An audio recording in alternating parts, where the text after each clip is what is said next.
A paz do Senhor, irmãos e irmãs, tudo bem com vocês? Quem fala aqui é o irmão Anderson Medeiros do canal Tabernáculo Sagrado. Estamos aqui com mais um estudo e esse estudo aqui tem por tema anos 70. É 70 mesmo, os anos 70 do primeiro século. O cerco a Jerusalém.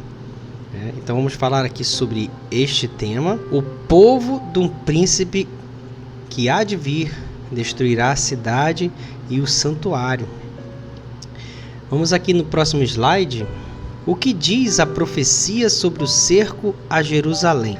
A profecia das 70 semanas, lá em Daniel, capítulo 9.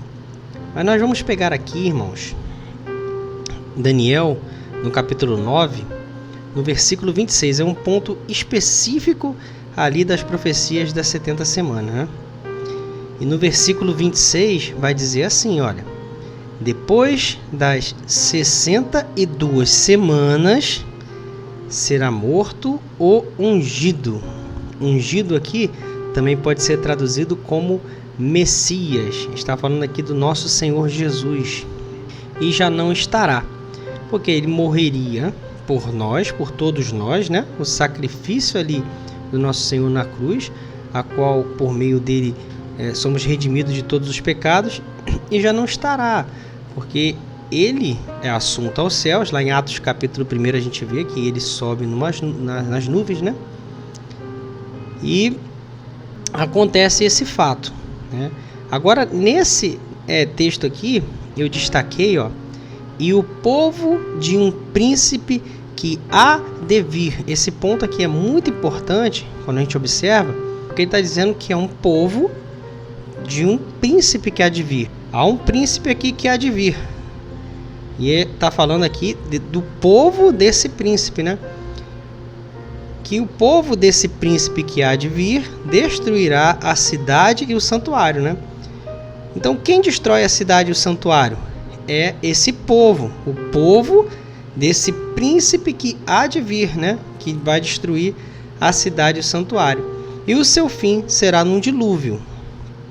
E até ao fim, quer dizer, depois que houver a destruição da cidade e do santuário, né, há alguns períodos mais à frente aí, aonde até o fim, porque não é o fim, na destruição ali da cidade e do santuário não é o fim. Aí o texto vai seguir dizendo: e até ao fim haverá guerra, desolações são determinadas.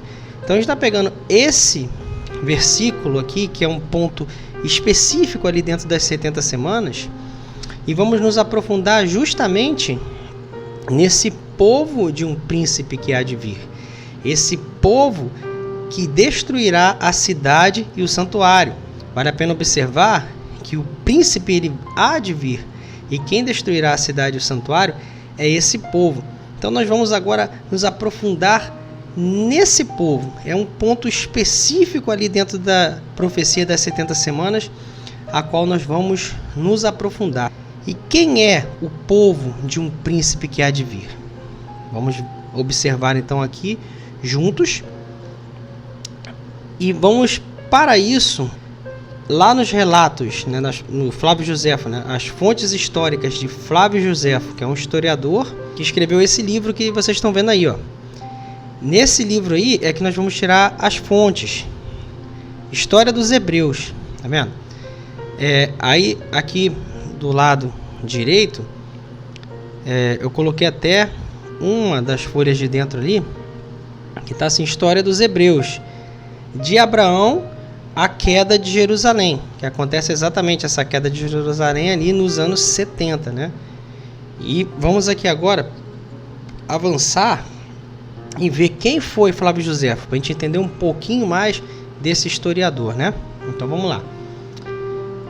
Flávio Josefo, esse texto aqui inclusive é do próprio livro. Eu tirei do próprio livro e coloquei aqui no slide. Ó, Flávio Josefo foi um escritor e historiador judeu que viveu entre 33 e 103. Então ali no primeiro século. Ele é uma pessoa que viveu ali no primeiro século. Seu pai era sacerdote e sua mãe descendia da casa real asmoneana. Portanto, Joséfo era de sangue real, ou seja, ele era uma pessoa muito importante, muito instruída. É o que até vai seguir dizendo aqui, olha.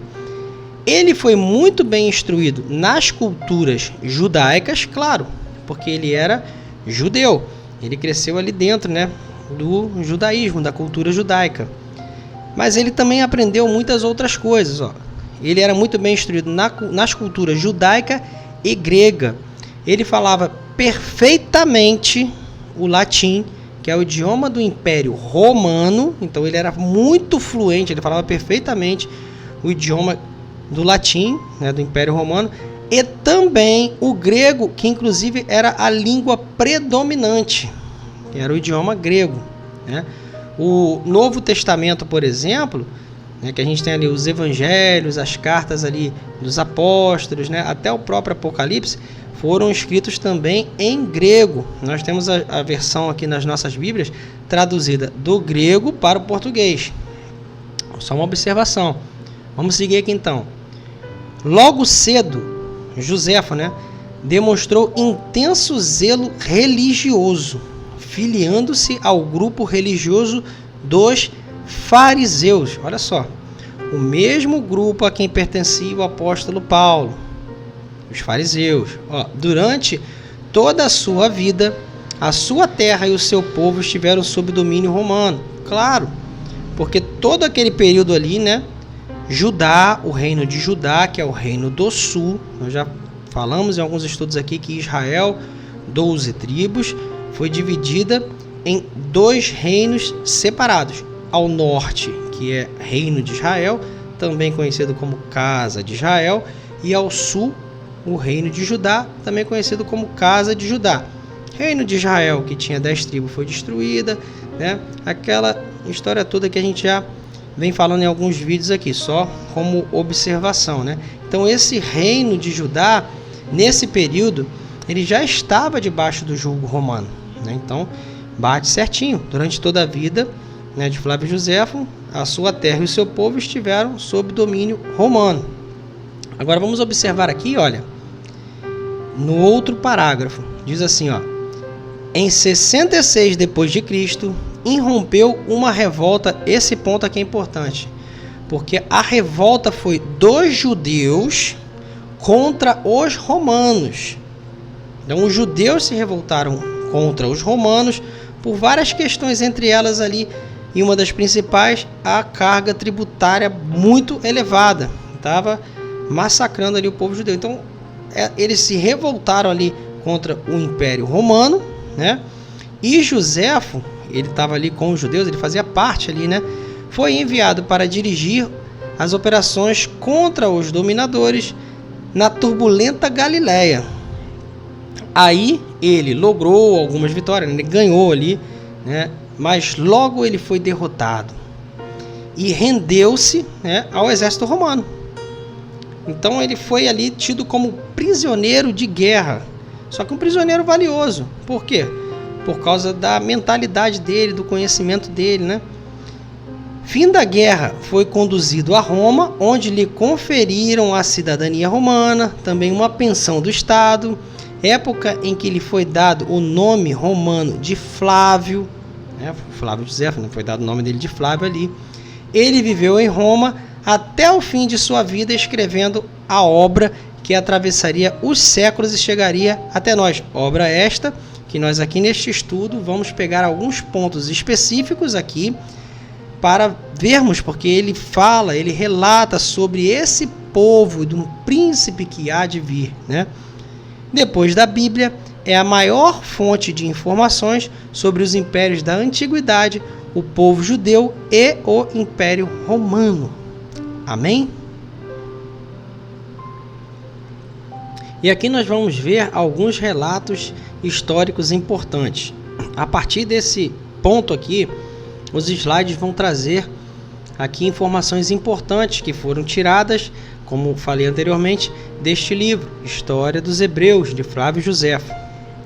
Aqui, na página 1201, vamos aqui nos ater ao destacado aqui no texto, que é o um ponto importante.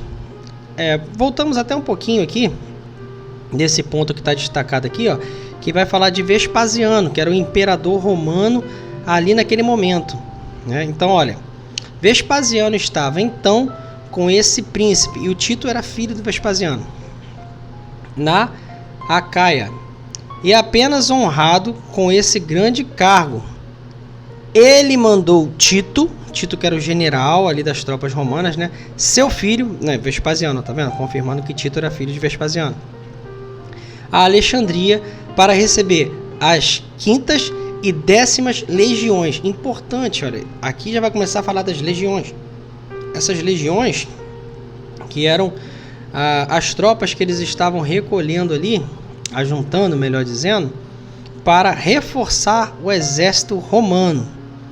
Olha, vamos seguir o texto aqui e depois a gente volta a falar disso. Olha, ele estava ali reunindo a 5ª e 10ª legião. Ele, depois de ter passado o estreito do Helesponto, dirigiu-se por terra para a Síria. Informação importante, ó. Na Síria que ele vai reunir ali muitas tropas ali de apoio dessas legiões, ó, onde reuniu todas as forças romanas e tropas auxiliares. Na situação aqui, o exército romano ele não tinha efetivo suficiente para conter essa revolta que os judeus iniciaram contra Roma. Então, ali Tito no comando ali com Vespasiano, eles foram reunir, né, legiões, que eram tropas ali auxiliares para compor o efetivo romano. Isso é importante, né? E é importante também a gente observar que na Síria ele reuniu um grande efetivo. Aí agora aqui, ó, capítulo 5, né?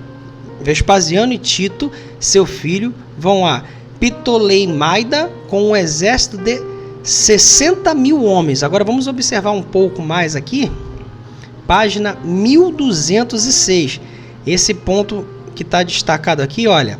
Malco, rei da Arábia, mandou 1.000 cavaleiros e 5.000 soldados de infantaria, dos quais a maior parte também estava armada de arcos e flechas.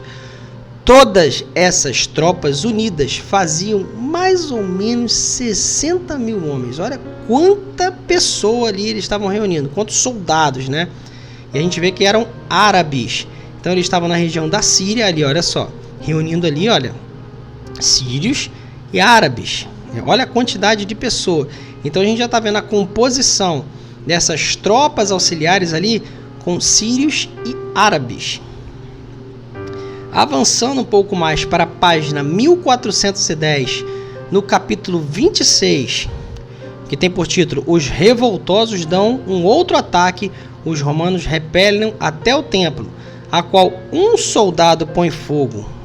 Olha aqui, esse ponto aqui, já no título, é bem importante. Olha, Tito, o general romano, Tito, faz todo o possível para extingui-lo.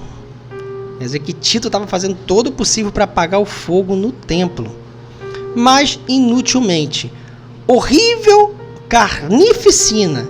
Tito entra no santuário e admira-lhe a magnificência. Então, só pelo título aqui, a gente já consegue ver, e isso foi Joséfo que escreveu, ele estava lá lado a lado, ele judeu, Flávio Joséfo judeu, prisioneiro de guerra, ali ao lado dos romanos, observando ali, presenciando esses fatos, e ele relatou tudo isso, como a gente viu alguns slides antes aqui, né?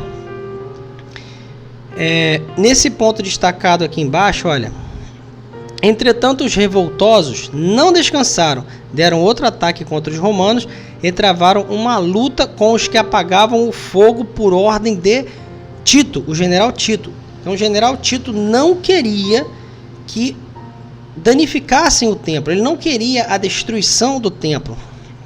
Só que os revoltosos, e a gente vai ver aqui com mais detalhes, que trata-se justamente daquelas tropas auxiliares que estavam com eles, porque os árabes e os sírios, é um ponto importante aqui de observarmos, que eles descendem né, de Ismael, que é o primeiro filho de Abraão, é um filho de Abraão na carne. Depois Abraão teve um outro filho chamado Isaac, que é o da promessa, né?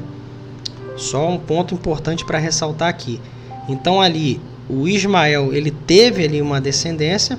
Dessa descendência veio uma mulher chamada Basemate, né? Depois Isaac, por sua vez, teve 2 filhos, que foi Esaú e Jacó. E Esaú, ele vendeu sua primogenitura, né, dando mais valor às coisas da carne para Jacó. E Jacó ali de olho nas promessas, né, então passou-se a primogenitura sobre Jacó. E Esaú, como descendente da carne, casou com Basemate, que já era descendente da carne, e deu origem a esses povos aí, né, que são descendentes da carne. No final desse slide a gente vai observar um diagrama mais detalhado sobre esse ponto, certo?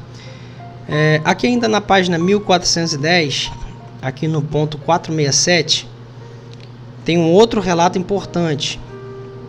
Imediatamente avisaram a Tito que a revolta do combate, que a volta do combate, que Tito descansava um pouco, né, na sua tenda,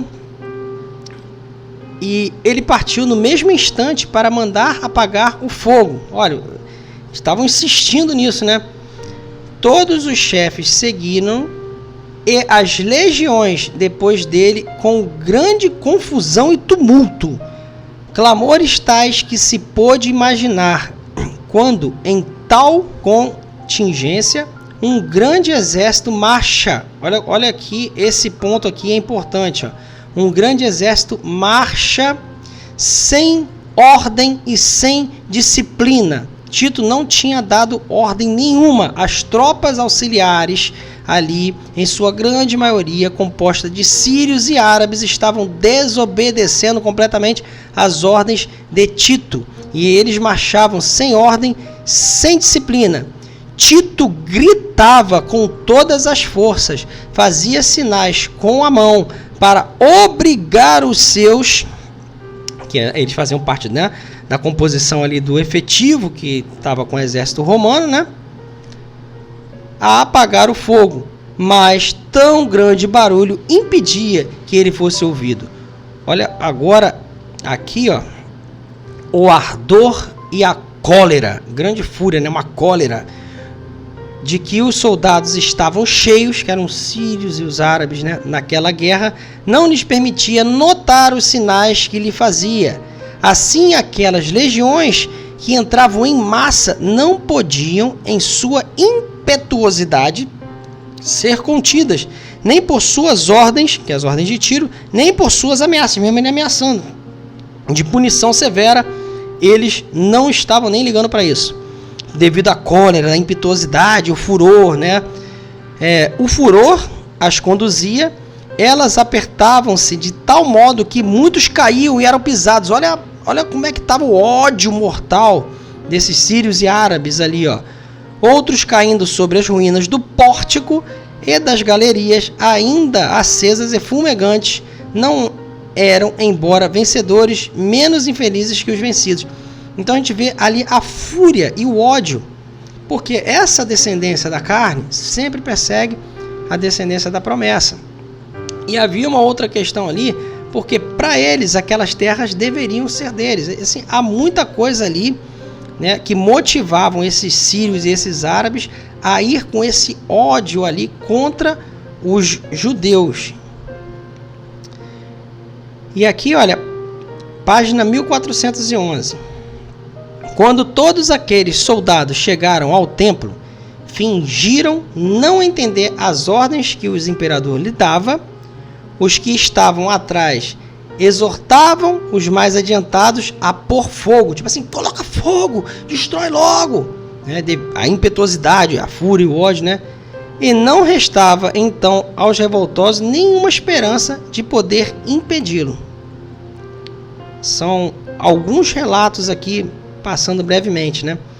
Um pouco mais à frente aqui, ó, nesse tópico 469, ó, o próprio general Tito agora, Tito vendo que era impossível deter o furor dos soldados e o fogo, né, começava a incendiar tudo, o fogo estava tomando conta de tudo, em toda parte, entrou com seus principais chefes no santuário e achou, depois de tê-lo observado, que a sua magnificência e riqueza sobrepujavam ainda de muito o que a fama havia espalhado entre as nações, porque o templo ali, que era aquele templo, né, que foi reformado por Zorobabel, aí nessa época o próprio rei Herodes fez uma boa reforma nele também, então era uma construção magnífica que os romanos não tinham desejo de destruir.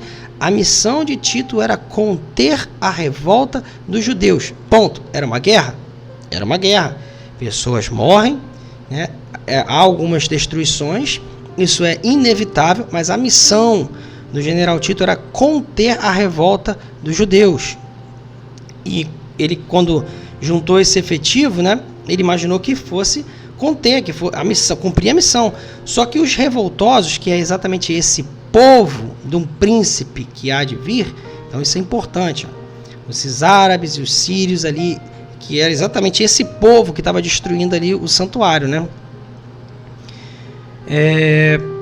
Quando viu que o fogo não tinha ainda chegado ali, mas consumia então somente o que estava nas vizinhanças do templo, julgou, como era verdade, que ainda poderia ser conservado. Rogou ele mesmo aos soldados que apagassem o fogo. Olha, ele está tentando de todas as formas realmente apagar o fogo. E mandou um oficial de nome Liberal, um dos seus guardas, que desse mesmo pauladas nos que se recusassem a obedecer. Ó, bate neles, tem que apagar, tem que conservar o templo, não deixa destruir. Mas nem o temor do castigo, nem o respeito pelo general puderam impedir-lhe o efeito do furor. Olha, de novo ele relatando furor, cólera e ódio dos sírios e árabes contra os judeus. Vamos aqui para o próximo slide. Página 1412. Ó. Assim esse santo e soberbo templo foi incendiado, não obstante a todos os esforços de Tito para impedi-lo. Capítulo 27. O templo foi incendiado, e essa aqui é uma informação até importante a gente considerar. O templo foi incendiado no mesmo mês e no mesmo dia em que Nabucodonosor, rei da Babilônia, o tinha outrora feito incendiar. Então, Joséfo relatou isso aqui também. Ele era bastante conhecedor das escrituras sagradas, né? Então, ele viu que esse mesmo dia e esse mesmo mês em que estava acontecendo isso, que é a destruição do templo ali, foi o que aconteceu há anos atrás, na invasão do rei Nabucodonosor, ali em Jerusalém, e ele fez a mesma coisa. Foi quando foi iniciado o cativeiro babilônico de 70 anos, a qual o profeta Jeremias profetizou ali. Então, aqui, o Flávio Joséfo relata esse fato também. Vamos ver aqui agora, ó, página 1414. Vamos ler aqui o ponto 474. Ó. Fora do templo só restava uma galeria, onde 6.000 pessoas do povo, homens, mulheres e crianças, se tinham reunido para se salvar. Mas os soldados, levados pela cólera, incendiaram-na também, sem esperar a ordem de Tito. Eles estavam descontrolados. Não tinha o que Tito fazer, mesmo com todo o esforço do general Tito, ali, que estava ali ele, o imperador Vespasiano ali. Eles não queriam que isso acontecesse, mas o povo de um príncipe que há de vir destruiria a cidade e o santuário, conforme Daniel capítulo 9, versículo 26 relata. Agora aqui, irmãos, o que eu tinha falado lá no início do vídeo, é esse o diagrama que é importante da gente observar. Ó. Os descendentes da carne e os descendentes da promessa. Então vamos ver aqui de Abraão, para o lado esquerdo, os descendentes da carne, para o lado direito, os descendentes da promessa. Então Abraão teve 2 filhos. Com Agar teve Ismael, e Ismael não era a promessa que Deus fez a Abraão. Ele teve esse filho na carne, até desobedeceu a Deus ali, agiu contrariamente ao que o Senhor tinha dito a ele, não esperou pelo cumprimento da promessa, então teve esse filho na carne, né? Então tá ali pelo lado esquerdo. Pelo lado direito aqui a gente vê que com Sara, que foi exatamente a promessa que Deus fez para ele e para a esposa dele ali, e teria um filho chamado Isaac. E esse filho Isaac, que é o filho da promessa, perceba que a promessa está ali, Abraão, né? E Isaac herda a promessa. Isaac, ele casa com Rebeca. Ele tem 2 filhos, que aqui, ó, pro lado esquerdo, Esaú, que passou a se chamar Edom justamente por aquele momento ali que ele vendeu a sua primogenitura, estava com ele a promessa, só que ele rejeitou a promessa, enquanto que Jacó, ele estava de olho nas promessas, e Deus considerou isso, porque Jacó, ele estava de olho nas promessas e guardando aquilo no coração. Ele fez um trato com o irmão dele, aquele episódio do guisado vermelho, prato de lentilha. Por isso o nome de Esaú passou a se chamar Edom. E ele perdeu, então ele passou a ser ali da descendência da carne, que ele foi mais para o lado das coisas da carne, enquanto que Jacó estava de olho nas coisas de Deus, a promessa que foi feita, né? Então segue por Jacó, descendência da promessa, e por Esaú ali a descendência da carne, né? Vamos seguir aqui ainda pelo lado direito. De Jacó teve 12 filhos, os 12 patriarcas das 12 tribos que compunham toda Israel, 12 tribos. Lá em 1 Reis, capítulo 12, é relatado a divisão dessas 12 tribos. Foi aí que o reino do norte, com 10 tribos, passou a se chamar Casa de Israel, e o reino do sul, o reino de Judá, com 2 tribos, Casa de Judá. Então, para o lado direito a gente tem aqui reino de Judá, para o lado esquerdo, né, reino de Israel. Aí a gente vê ali em Jeremias capítulo 3, a partir do versículo 6, Deus fala com Jeremias: olha, Israel me traiu, se vendeu pelos deuses e tudo, então eu dei carta de divórcio, porque Deus havia casado no Monte Sinai com Israel 12 tribos. Só que essa parte aqui, ela não temeu as coisas do Senhor, não guardou, se vendeu as coisas da carne. Então eles se tornaram gentios, ó, deixaram de ser povo de Deus, né? Então a gente pode confirmar até em 2 Reis 17 esse evento histórico que é narrado ali, que o rei Salmaneser, o rei da Assíria, que ele vai lá e destrói Israel, o reino do norte, né? E aquelas 12 tribos se espalham para as nações vizinhas, e o rei Salmaneser, rei da Síria, ainda traz outros povos para habitar a capital de Israel, que é Samaria, né? Dali que vai vir a mulher samaritana e tudo. É um pouco mais à frente, né? Que lá no Evangelho de João, capítulo 4, né? Jesus conversa com ela no poço. A gente observa aqui, ó. Então eles se tornam gentios. Mas a promessa em Cristo, que é de Judá, né? É que ele iria unir todos, né? Essa promessa vem desde lá de Adão e Eva e vem sido revelada ao longo da história da humanidade. Em Cristo, né, a gente vê que ele, no corpo dele, na cruz, em Efésios capítulo 2, Gálatas ali 3 e 4 também fala sobre isso, que Cristo ele vai unir essa profecia, né? Judeus, né, aqui, judeus, o descendente da promessa ali, e gentios, porque a Israel, aqui, essas 10 tribos, se espalharam por toda a terra. E já não se fazia diferença, gentios com gentios são todos gentios. E todas as nações da terra ali, em Cristo, né, ele está unindo no seu corpo para formar a igreja, um só corpo que tem sobre si um só cabeça, né? Inclusive, aí essa descendência aqui da carne, por esse lado aqui, ó, de Ismael e Esaú, que é Edom, né? A gente observa aqui de laranja que eles vão dar origem à atual nação islâmica. Aqui nós temos hoje, a nação islâmica hoje, né? E a gente pode ler lá até em Gênesis 36, do 1 ao 3, que está aqui, ó. São estes os descendentes de Esaú, que é Edom.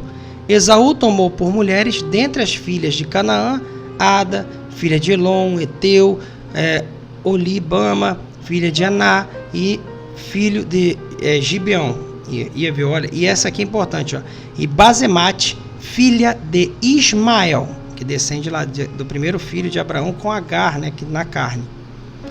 Então a gente vê ali que essas descendências da carne se juntam, mas até mesmo dessas descendências da carne, se confessarem a sua fé em Cristo, se reconhecerem o Senhor como Salvador, eles passam a ser parte ali, participantes, né, do corpo de Cristo.